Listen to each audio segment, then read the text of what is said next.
So we have here Mr. M, who's come for a physical examination of his head, eyes, ears, nose, and throat. Thank you for coming. I just have a couple of questions for you before we get started. Mr. M is a 49-year-old Caucasian male of Ashkenazi Jewish heritage in relatively good health. Can you tell me what brought you here today? I've had, in the corner of my eyes, been a little itchy. It has been. And is that both eyes or just one eye? It used to be one eye, now it's the other eye. It actually seems to have moved. So which eye is bothering you right now? The right eye. The right eye. Okay, so we'll take a look at that in just a little while. I just have a couple of questions I want to ask you about your own health and your health history. Now we have an idea of what your chief concern is. Do you have any other problems or things that are bothering you right now that you came here for? No. Okay, good. Tell me, do you have any other medical conditions, either chronic or acute, that are significant in your history? No. None at all. Okay. Any hospitalizations or surgeries? When I was 6 months old, I had a double hernia. You did. Okay. So other than the surgery during infancy, were there any other surgeries that you've had? No. None at all. Okay. Were there ever any acute illnesses that you've had? I've had, when I was young, I did suffer from chicken pox. I got that. And I did have malaria. You had malaria. Okay. So chicken pox in childhood. And when did you have malaria? I think it was like about 1990. 1990. Yeah, I guess about 25 years old. And what kind of treatment did you receive for malaria? Just the drugs that they give to treat that. I had a succession of chloroquine, and then I took 3 pills called Fansidar. And where were you? Were you traveling? I was traveling at the time. I was in Kenya. I was in Africa for a long time, and I was treated in Kenya. Okay, and since then you've been fine. No other acute illnesses other than the normal things that happen. You know, sore throats, fevers, flus, things like that. Correct. Okay, good. So I just want to ask you, as far as you know, are your immunizations up to date? I believe so. Okay. Lifestyle factors. Do you exercise? Yes. You do. And how much what do you like to do? I use my bicycle as my main form of transportation, so I ride my bike to and from work, which is about anywhere from 14 to 16 miles a day. That's pretty good. Okay. And smoking, do you smoke? I do not. How about alcohol? Do you drink alcohol at all? I'll have the occasional glass of wine, maybe once or twice a week. Once or twice a week. Okay. Sleep patterns. Do you find you sleep well?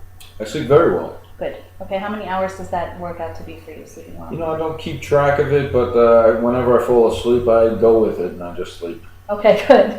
All right, glad to hear it. Mr. M, do you take any medication at all, either over-the-counter or prescription medications? No. None? Okay. Do you have any allergies to food or medications that you know of? I do not believe I have any. Any other allergies at all? I do suffer from occasional seasonal allergies in certain environments, like in New York, for example, I might have in the springtime. Okay, so hay fever, in other words, you sometimes get allergies. All right. Sometimes, and I might have to take medication for that, but a pill or two. Okay. And any illicit drug use at all, smoking marijuana or other drugs? Never. Never, okay. So I want to ask just a little bit about your family medical history. Are you married? No. Okay. Do you, what's your living situation? Do you live alone? Yes. Okay. And for a living, I work as a driver. So you're a driver, okay. Are your parents living? No. Neither of them? Okay. And your father, how long ago did he die? He died about 13 years ago. And what did he die from? He died from a stroke. Sorry to hear that. And your mother, when did she die? She died in 1985. What did she die from? Breast cancer. Breast cancer, okay. Do you have any siblings? I have one of each. A brother and a sister? Correct. Are they both living? I have a sister who's still alive. Okay. And as far as you know, she's in good health? I believe so. Okay. And your brother? He's deceased. How did he die? We're not sure. Okay. Do you know how old he was when he died? I think he was about 45. About 45. So he was kind of on the young side. Okay. So just by system, I just want to make sure that we capture everything. So you're saying you really don't have problems with your respiratory system? Not that I know of. Cardiovascular, No. gastrointestinal, so things like, heartburn, constipation, diarrhea, things such as that, not really. Okay, and how about your musculoskeletal system, so your back and your muscles, are there any problems you have there? Creak and groan from time to time, but I think, it's in the norm. Okay, so you creak and groan, that's okay, that is usually within the norm. So I'm going to start the exam now. I just want you to know what to expect. I'm going to start by checking your head and your neck. And I'm going to narrate what I'm doing. So you're just going to feel my hands on your head as I palpate your scalp and the shape of your skull. Your skull and your scalp, and the sutures, everything is symmetrical. There are no lesions, no trauma. I see there is like a little bit of male pattern baldness. Other than that, your hair is normal. I'd like to just take a look at your face. Okay, you can actually keep your head straight like this. Your facial features are symmetrical. The skin on your face looks fine. I don't see any lesions. I don't see any kind of trauma. I don't see any kind of strange pigmentation. It doesn't look like there are any ticks. You just want to feel my fingers on your face. Do you feel any tenderness when I press here? No. Okay. And how about here? Any tenderness or pain in this area? Nope. Okay, good. So I just checked your frontal and your maxillary sinuses, so it's good to see that your sinuses aren't bothering you at all. I like to just palpate your temporal arteries. Okay, those seem fine. Can you open your mouth for me? Can you lift up your tongue? That's fine, to the right a little bit and now to the left. Look at your salivary glands, they look like they're fine as well. I'm going to just check your neck. You're going to feel my hands on your neck. Okay, so the neck is soft and supple, and there's no webbing of the neck at all. I don't notice any masses. I'd like just to ask to see your range of motion. Can you put your left ear tilt your left ear toward your left shoulder? Does that hurt? No. Your right ear toward your right shoulder? Can you let your neck roll around in a circle like that? Do you find that that's easy to do? Not Sure. painful? Okay, good. So good. You're just going to notice that I'm going to put my fingers on your trachea. What I'm doing here is I'm just feeling for any kind of protrusions or asymmetry in your trachea, which I don't notice at all. Okay. I'm going to palpate your lymph nodes. We're going to see how those are. We're going to feel your occipital lymph nodes, your cervical lymph nodes, your submental lymph nodes, submandibular lymph nodes. No tenderness here at all. Nothing's aching you. No? No. Supraclavicular lymph nodes. And the lymph nodes are not palpable, so those seem like they're fine, especially if they're not bothering you at all. I'm going to check your thyroid next, so I'm going to be standing behind you. What you're going to feel me doing is just slightly displacing your trachea to one side, and I'm going to ask you to swallow. Can you swallow? Once more. Okay, I'm going to check the other side. Okay, one more time. Swallow. Okay, so there's a good consistency there. I don't notice any nodules, enlargement, or tenderness. Now I'm just going to check here your carotid arteries. Okay, and so we don't notice any kind of distension or asymmetry of the carotid arteries, which is good. I'm going to check the anterior and the posterior triangles of your neck. Those seem like they're fine. And now you're going to notice I'm just using the stethoscope, and I'm going to check to see if I notice a sound or a bruit over your temporal arteries, which I do not, and on your thyroid. Okay, and that went well. Okay, so next we're just going to take a look at your eyes. There's an eye chart that I'd like you to use. So you notice our webcam is here. I'm going to have you look straight ahead. And if you could cover one eye, if you could cover your right eye, and read to me the letters in the first line. T-E-B. In the second line. C-E-B-T-L. Very good. In the third line. B-F-D-Z-L-O-E. Very good. In the fourth line, if you're able to. C-L-E-O-D-F-B-Z-P. Very good. And in the fifth line.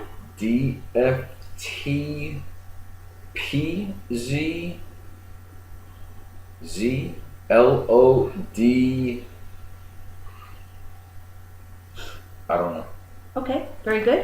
And in the last line, I'm not sure you'll be able to read those I at all. can't read You any of can't them. read those. Okay, can you cover your, very good, can you cover your left eye and do the same thing? First line, TEB, second line, CEBTL, third line, BFDZLOE, fourth line, CLEODFBZP, very good, and fifth line. DFTPZELODB. Very good. Okay, so that is finished, and that test is actually looking for. It's called the Snelling test. So we're checking. It's a standard vision chart. So it looks like you have 20/20 vision, which is good based on that exam. You're just going to notice my fingers near your eyes. I just want to take a look and see the lids on top, the lids on the bottom. Which eye did you say was bothering you with the dry skin? The right eye. Your right eye. Okay, can you In point, the corner of the eye, can by you the point tear to, duct. can you point to where? Yeah, inside here. Okay. So right at the moment, there isn't any redness or swelling or itching. You said you're putting some Aquaphor ointment on your eye on the inside corner. Yes, I use Okay. moisture. So I notice right now with your eyes that the sclera are white and the irises are normal color. You're just going to notice that I'm shining a light in your eye right now. I'm going to check the pupillary reaction. Okay. And then it's normal. And now again. Okay, very good. Good. So you're able to open and close your eyes. Can you close your eyes right now? Open them. Fine. The eyelid position is fine. I don't see any kind of swelling, redness, or tremors. I didn't notice any nodules at all. The conjunctiva and sclera are fine. Your outside eyes, the cornea are clear. And the pupillary size and shape and the way they're functioning seems normal to me. The lacrimal gland condition seems okay right now at the time of the exam, but we should take a closer look at some point of the problem that you said you're having in the corner of your right eye. If I had an ophthalmoscope, which is a special tool that we use to look at the eyes, right now I'd be able to take a look with it to look at your eyes for lens clarity, the red reflex, retinal color lesions, blood vessel characteristics, disc characteristics, and the characteristics of your macula. And we would do that by having you look directly at the light. But as I said, I don't have that tool right now. That's what I would do if I had it. So now we're just going to go on to our exam of the ears, the nose, and the throat. Okay. So I'm just going to very gently palpate your ears. The ears seem like those are fine. The ears are a little bit of a large size, but that's okay. They are symmetrical. The color is pink. If we take a look at if we draw a line from here, from your brow straight across, we see that the top of your ear is in a normal position. They're slightly tilted backwards, which is a good sign as well. I know that you've been hearing you haven't had any trouble hearing what I'm asking you during this exam? No? Not at all? Okay. So we don't have a tuning fork for this exam, but if we did have a tuning fork, I would use it to assess some aspects of your hearing. If I activated that tuning fork, I would actually put it in the midline of your skull, and I'd be able to ask you when you hear the sound and how long you hear that sound for. What I am going to do is give you what I call the whisper test. So I'm going to whisper 3 words into your right ear, and you should repeat what they are, okay? 1, 2, 3. Okay. And then you're going to go to your left ear. A, B, C. Okay, very good. So you passed the whisper test, which is good. Okay. I'd like to just take a look at your nose. Ever have any trauma to your nose at all? No? Nothing major, no nosebleeds? When I was a little child, maybe I had a few notes. But not since then, okay. So what I'd like you to do is to occlude one nostril. Can you occlude one nostril? Well, here, let's put your finger on the side of the nose. Breathe in through your nose. Okay, can you do it on the other side? Any problems at all breathing through your nose when you have one nostril occluded? No. Okay, good. So if you just tilt your chin up, I'd like to take a look inside of your nose. Okay. And I noticed that the nares are patent and the mucosa looks pink. Everything is intact. There's no discharge. Nothing is misaligned. And it doesn't look like you have any kind of tenderness or swelling or septal problems at all. I'm actually going to once more just palpate the frontal and the maxillary sinuses. We did that in the beginning. You said there's no tenderness there. No? No. Okay, good. So let's also take a look at your mouth and your throat. I just want to say right now for this exam, I of course would have washed my hands for the exam and done gloves at the beginning, which in error I forgot to do for this video, but we're going to say I washed my hands and I'm going to put on gloves. I would have at the beginning, so. Okay, do you have any, can I see, open your mouth? Open your mouth. So the gums are pink and intact, everything looks fine, you don't have a problem with bleeding gums? No. Okay, and cavities, do you have a history of cavities? I've had quite a few cavities, but I've had them drilled out and filled. You've had them drilled out and filled, okay, very good. I don't notice anything wrong with your lips, no edema or anything. Can you put your tongue out? You're going to notice me just grasping your tongue with this gauze. I'm going to move it to the left. I'm going to move it to the right. It feels like it's easy to move. It's pink. And the dispersion of the taste buds looks completely normal as well. I'm going to actually just open a tongue depressor here and ask you to stick your tongue out. I'm going to look in your throat, just a moment. Oops, I'm sorry. Okay, stick your tongue out again. Look in your throat. The throat looks fine. The oropharynx is pink. Did you feel a gag coming on? Yes. Okay, so that's normal. We were able to elicit the gag reflex. I'm sorry about that. Okay. And it seems like that went well. And thank you so much for participating.